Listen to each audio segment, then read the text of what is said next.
Welcome back to the English session. And it's time for us to go to another level. We are going to have sort of worldwide view, right? Thanks to the World Hydrogen Council that Guillaume de Smet from Air Liquide is representing today. I'm going to let you present what the World Hydrogen Council is about and to present the result of a study that has been conducted recently. It's just published. It's available. Okay. So Guillaume, it's up to you now, please. Okay. So thank you very much, and thank you very much for the invitation. So indeed, I will show you some slides because it's not that easy to present such a study without slides. I would love to do it by hands, but closer, like this. So it's about a study that the Council, the Hydrogen Council, had just published late January. So the Council, I guess most of you know, it's an association, in fact, of world-scale companies involved in hydrogen with the aim to promote the role of hydrogen in the energy transition. We started 3 years ago, so it was our 3-year anniversary this January. We started in Davos in 2017 with 13 members.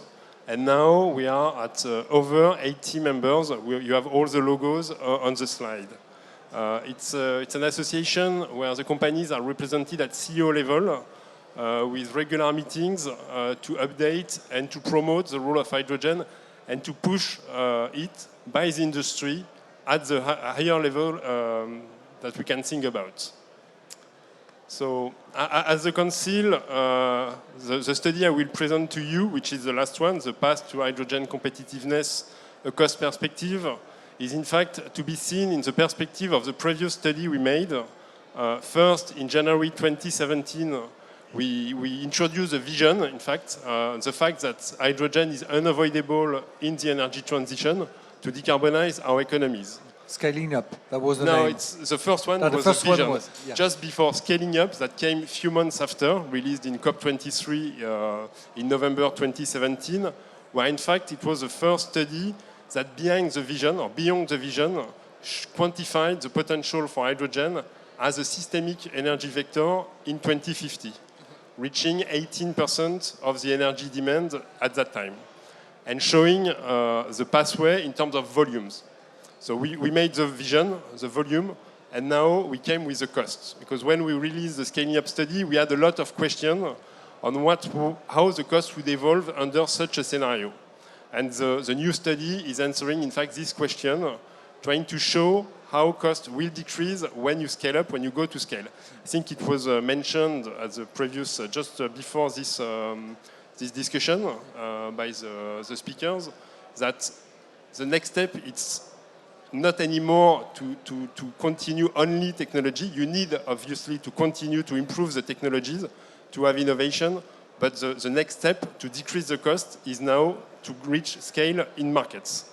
So that's the purpose of this study. In fact, it was first to develop a clear vision on the cost for hydrogen applications, and I will present a bit later the kind of application we've looked at, to identify the critical levers to decrease cost, to analyze once you have reached the cost decrease for hydrogen application, how the hydrogen application compare to alternative as low carbon options for decarbonizing our economies, and then to define the conditions, in fact, to realize this cost competitiveness. So to give you a bit of idea of what it means, it's over 1 year long study involving over 30 companies from the Council to provide industrial data, so into a specific process to be able to manage with all the regulation and the rules, all this data that were processed to develop cost model for 35 applications and cost curve for 35 applications. And this involves over 40 technologies. So we have a lot of data points from industry that has been managed by a team of consultants to develop TCO models and to project these TCO models under scale-up scenarios. Just to make it clear, is it published? The report is public. So you can download it on the Council side, and you have all the graph. What I will show, in fact, is just a short extract of what you find in the report. Okay, go on. So that's all the 35 applications we looked at, and you can see, okay, it's not easy to read. It's more to illustrate how we work. So we developed the views for 35 applications. So we did not look at all the hydrogen applications. We took some of the most relevant ones, but we still miss some that are relevant. It was a choice, a difficult choice in some cases, on transportation, in heat and power for residential heating, and heat and power for industry, and feedstock for industry. And for each application, we developed a full TCO model. So you see the cost tree with all the cost components, and then where the data, and that's where we defined what were the data we needed from the industry. And that's the key results. So you can see on this graph on the upper side, it's when hydrogen is the most competitive low carbon solution. And on the right, it's when hydrogen is more competitive at scale to conventional options when you factor in a reasonable CO2 price.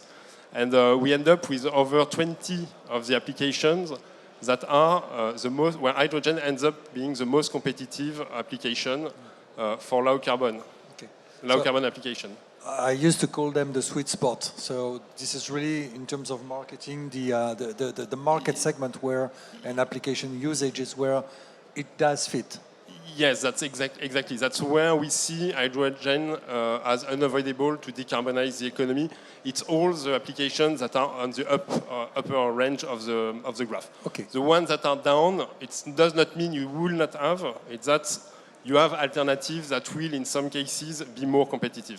It's really in terms of it's a cost perspective. It's competitiveness with other solutions. Yes, it's really a cost perspective, looking at applications, so at use cases. So trying to integrate in the use case the user convenience, which is too often something that is forgotten when you do genuine cost analysis. Okay, good. So that's basically a snapshot for 5 typical applications with the 3 main cost drivers. You have the production of hydrogen, of clean, low carbon or renewable hydrogen. Obviously, in a low carbon economy, hydrogen comes from low carbon or renewable sources. The distribution and logistics, including for mobility, the refueling infrastructure, and the equipment and component, typically that's the vehicles or the appliance where you use hydrogen. And you can see that depending on the application, you have different shares of each driver. For heavy-duty trucks, for instance, it's about 1/3, 1/3, 1/3. Whereas for large passenger cars, the equipment today is a major component of the cost of the TCO. And for ammonia production or gas turbine, the cost of production of the hydrogen itself is the main cost component.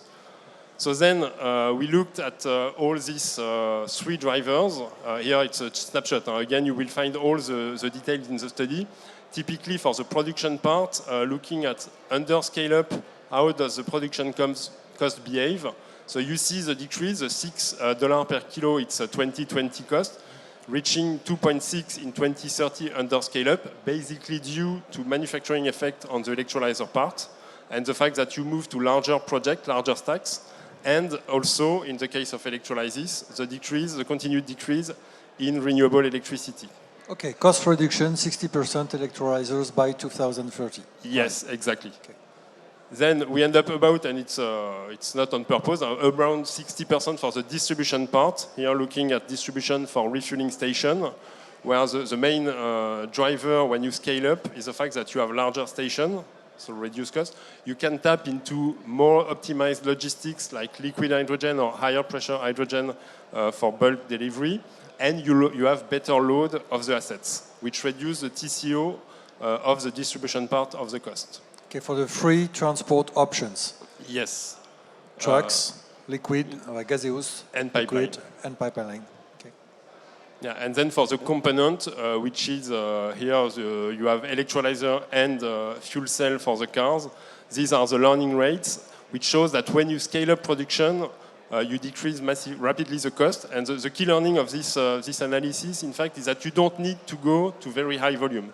You need to go to scale, and typically for fuel cells, you need to go to few hundreds of thousands per year, which is not, when you compare to what the automotive industry means today, with more than 80 million of cars sold per year, which is relatively small. So you don't need to go to millions of cars, you need to go to hundreds of thousands of cars per year to decrease the cost of the fuel cell cars. Which is pretty much consistent with the former study from the DOE, which was the first reference. Right? Yes, indeed, we end up with a similar. In our case, we have been, because we are an hydrogen association, quite conservative. We think there is room to the upside on these learning rates. But when we compare typically to the DOE studies or to what Bloomberg New Energy Finance has done this year for electrolyzer, we are more or less at the same levels. Okay. And then that's an illustration because we also looked at the infrastructure cost, because when you look at the TCO, you need to look at the whole ecosystem. And here it's an analysis we made on the infrastructure cost for battery electric vehicles and fuel cell electric vehicles in dollar per vehicles deployed. Okay. And it shows, in fact, that when for BEV, the initial cost to deploy BEV, you have very limited or no infrastructure cost. But when you scale up, you start having a lot of infrastructure cost. Whereas for fuel cell cars, it's exactly the contrary. If you put one fuel cell car, you need to have one source of hydrogen, you need to have one station for hydrogen. But when you put 1 million fuel cell cars, you just need to scale up the system, which means larger stations, larger pipelines, more trucks. So it's easier to scale up with hydrogen on the infrastructure side. If we were very pragmatic, we would go that way. We think we need both, but indeed we need also. But the message is that to really assess the economics of hydrogen, you need to look at hydrogen at scale. Otherwise, you are misled by the initial cost barriers. Yeah. So that's the same slide as previously, but with the estimates of the cost decrease that we reach in each cases for the heavy-duty trucks, for the large passenger vehicles utilization, for the boilers. And we are around -40, -50% TCO decrease by 2030 in all these applications with different cost decrease drivers that are analyzed in the report. So that's okay. We have plentiful for each application. We have this curve, and it shows that in fact, when you compare to alternative, the cost decrease of hydrogen application is usually much steeper because in fact the scale-up has not started. And usually you compare with alternative low carbon options that have already captured most of their cost decrease. So will this happen by itself? That's the main question, and that's something that we wanted to point into the report, that it will not happen by itself. You need to pay, in fact, for the initial scale-up because you have this overcost today. What we are saying is that by scaling up, you decrease the cost, and when you have captured this cost decrease, hydrogen applications become competitive as a low carbon option. But you still need to finance, to find a way to finance and deploy the first mass market, which means, and that's where we quantify this, what we call the economic gap, which is estimated in the report to be $70 billion. So 70 billion, it sounds a lot. 70 billion on 10 years, it's not that much. In fact, if you compare to the support, for instance, for renewable in Germany, which is 30 billion per year. So it's not a large number. And beyond the fact that it's not to be seen as a cost, it's to be seen as an investment into the new factories for equipment and components to prepare the industry that will serve the needs of low carbon economy. So, and the final analysis we made is how does this cost premium change with the speed of deployment, of the initial deployment. And in fact, it's in fact a reflection of the steepness of the learning rate curves we just saw. The faster you go initially, the faster the cost decrease, and the shorter the valley of death is. And if you go to the, on the left, you have the base case we made. So you have the economic gap at 70 billion. It's a typo on my slide. It's not 70 million. But if you go at scale more rapidly, you have more cost at the beginning, but the overall cost to transition and to bring hydrogen to competitiveness is shorter.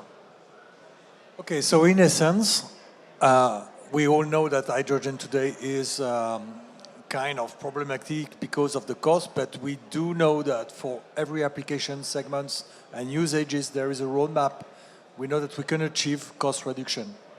Yeah, yes, exactly. This is backed by industrial data, industrial roadmaps that were again anonymized through the clean team process, but which means that going to scale, the industrial players know how to reduce the cost and make hydrogen competitiveness. So now the next step is really to design the right policy framework and support scheme that most likely will be sectoral by segment to target, to fine-tune to the right segment, to make this happen, bring the scale and bring the cost decrease and start the virtuous circle, in fact. Okay. So who is going to carry this message to the decision makers? That's what I'm trying to do today. Maybe I hope there are some decision makers in the room, and that's part of the work the council is doing. And we also have a lot of exchange with the regional association and the national association like Hydrogen Europe or AFIPAC in France to push this message and to explain that the industry has a roadmap to decrease the cost. And are the investors already aware of the dynamics behind it, or is this something that you need to bring on the table now? That's something that we bring on the table. I don't know if you saw on the list of members of the council, you have some finance company. In fact, you have some funds or some banks. So we have this dialogue with the finance sector to carry this message, because in the end, this economic premium or this economic gap or this early investment is something that will be shared between investors, governments, public authorities, and industries. Okay, and that's a message that you carry worldwide. It's not only Europe. No, yes, it's a worldwide message. The Council is really an international association with members from all over the globe. Okay. So, what is the next step for World Hydrogen Council? We have several paths to work together. First, to structure this ecosystem, to carry this message. For me, on this study, the next months, I will continue to carry this message to explain what we have done. And going further, it's really to work with the policymakers and at international levels, and to work with the regional association and the policymakers at regional level to find the right schemes and the right investment schemes as well. Typically, if you look at how to deploy, you have some ideas that can come, like building funds or to dedicate the right structure to build out the infrastructure that needs to be built to shift away from to low carbon energy. Okay, we see it's also a fast-growing forum in terms of participants, stakeholders. Are you looking for more people to join? What's your plan? As a council, you mean? I'm not sure. We are looking. We have a lot of interest, and I think it's a bit like evolution. In fact, each year it's growing, and that's part of the work also to structure such an association to work with all the players on all the chain, because the strength of the council is not only the fact that you have large-scale companies. It's the fact that you have large-scale companies that have interest in many parts of the economy, so not only in hydrogen, so it's not only vested interest in hydrogen, and that are spread on all the application and all the value chain. Okay, so if anyone is interested in that, what should they do? Where do they go to get that? They should go, I think today they should go on the Hydrogen Council webpage, which is, you just type Hydrogen Council in your preferred browser. And I think it will be soon, if it's not already available on the website of the National and Regional Association. So anyone could download that? Yes. And there will be also, it's not yet online, this one is online. What will be online, we think we will put also online a technical appendix that will explain a bit better, a bit further the methodology. Okay, the kitchen behind. Okay, great. Thank you very much, Guillaume. It was, well, quick, fast, but quite interesting in terms of message. We can achieve cost reduction. That's what we need to keep in mind. And we still have a lot of work to do. Thank you very much, Guillaume. Have a great day. Thank you all. Thank you.